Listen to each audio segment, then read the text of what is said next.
Well, good day, my friends. Today I'd like to show you how to make a patch on the Baby Lock Altair, on any of the Baby Locks, or even on the Brother machines. It's going to be very, very similar. So we're going to go ahead and go to Embroidery, Kids Corner, and I'm going to select this little bear right here. Alright, we're going to go ahead and hit Set.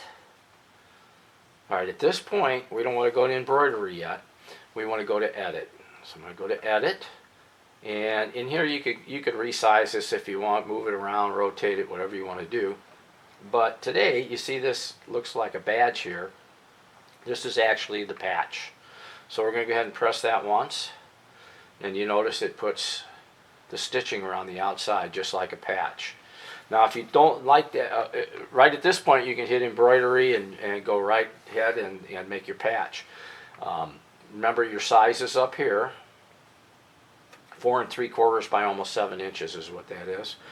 If you don't like that pink around the outside there, of course you put whatever thread in the machine when it comes to that point. But you can visually look at it by going select the color, and up here in the square it shows which thread is what.